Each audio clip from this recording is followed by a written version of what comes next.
morning, you guys. We are going to get into our parallel circuit lab today. So what I'm going to have you do first, we've already done our review, a warm-up. We've discussed some attributes of a series circuit and a parallel circuit. Go ahead and take that knowledge and try and make a hypothesis for me about this circuit. A hypothesis is more of an educated guess.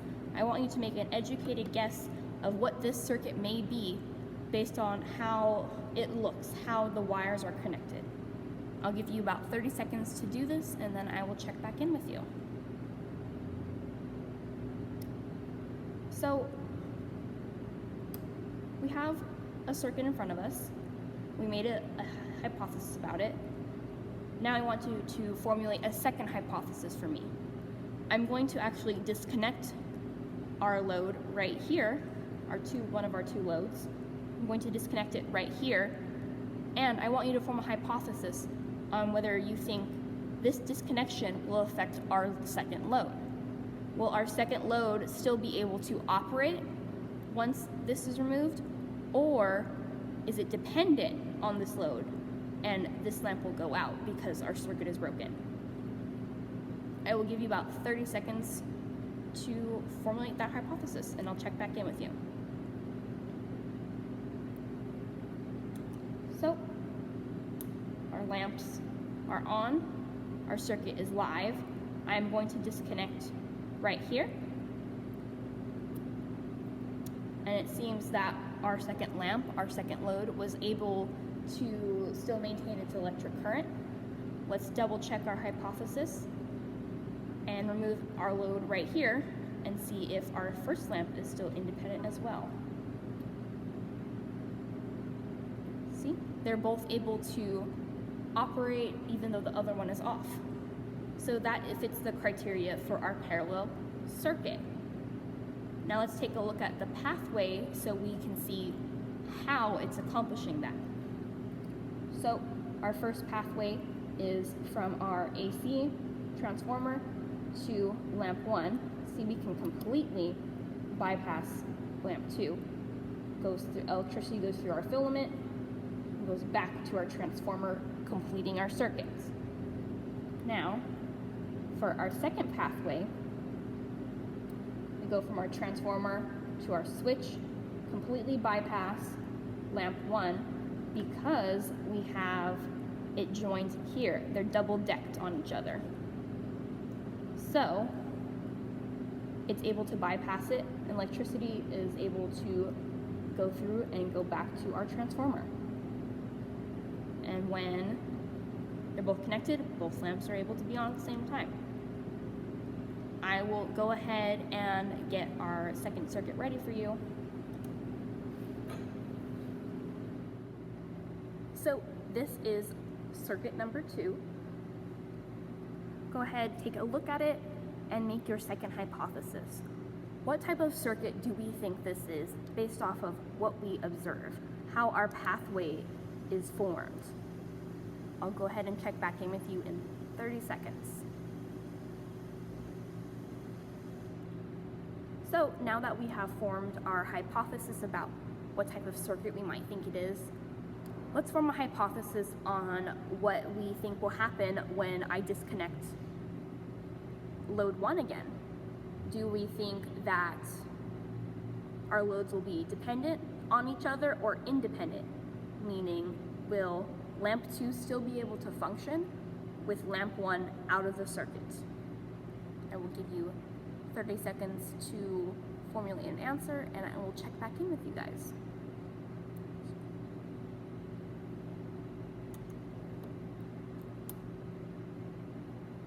So our board is live.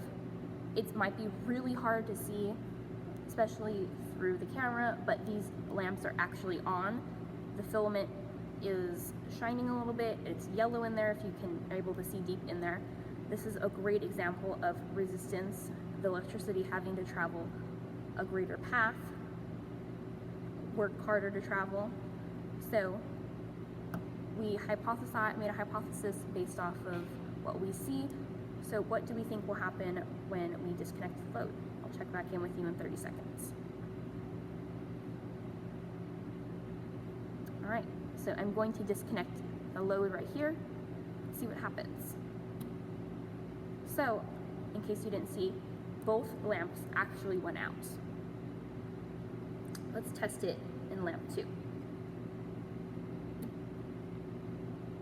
Both lamps still went out. So what does that mean for us? That means that these loads are actually really dependent on each other, that this pathway is very dependent on its shape. There are no other alternatives for the electricity to flow.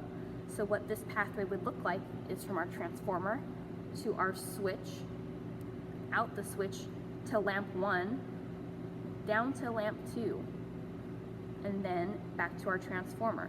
So if we disconnected this load 2, there is no way for our electricity to get back to our transformer, which is where our circuit needs to be completed. So that's why this connection is super important in order to create our circuit. So I'm going to go and get circuit number 3 ready for you. This is our third and final circuit for our lab today. This circuit is, to be real honest, kind of a mess of wires, but do your best to assess what type of circuit you think this is based off of the pathways that you see. Give you about 30 seconds to do that, and then I will check back in with you.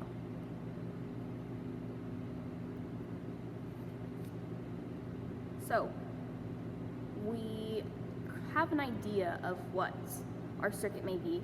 So now what do we think will happen when I interrupt a load? Because there are actually 2 loads on here. We have our buzzer, which sounds angelic and wonderful, and then we actually have a motor over here as well. So these are 2 separate loads, a lot like our 2 lamps. So what happens when I interrupt our buzzer load over here? Do you think it will affect the motor in any way? Do you think they will both shut off? Or do you think the motor will remain motoring on, will remain buzzing? Give you about 30 seconds to formulate that hypothesis, and then we will prove our hypothesis or disprove it. I will check back in with you in 30 seconds. So let's get everything going. So this is our motor. I will only briefly play this, so it's very angelic. So they're both able to run together. It's good to know. So shut off our little angel. So now like I said, I'm going to disconnect our load from right here. Let's see if our motor shuts off. No noise. Our motor, however, if you can hear, is still going. It is going loud and proud. So let's turn the motor off. Let's double check and make sure that they can run independently. So I'm detaching our connection here to the motor and breaking the motor circuit. Let's see. Still going, motor is off. So this criteria would fit a parallel circuit. We have multiple pathways for our multiple loads, and they're able to be independent of each other. But the really cool part is that actually these little portions, these own little circuits, the pathway for the motor, that is its own series circuit. So these series circuits are connected and working together to create a parallel circuit. So what our pathways look like is we have this is our motor pathway to our switch, this one, to our switch, around to our motor, connects back with our batteries, and then we go sneak underneath, switch, buzzer, batteries. And where they intersect is only really right here and right here. So that's why if I disconnect the loads at their switch sources, it doesn't really affect the other load. So you have a couple more minutes to finish answering up your questions, ask me questions, and then you'll be released for asynchronous time to answer follow-up lab questions. And I will see you guys next time. I hope you have a great day.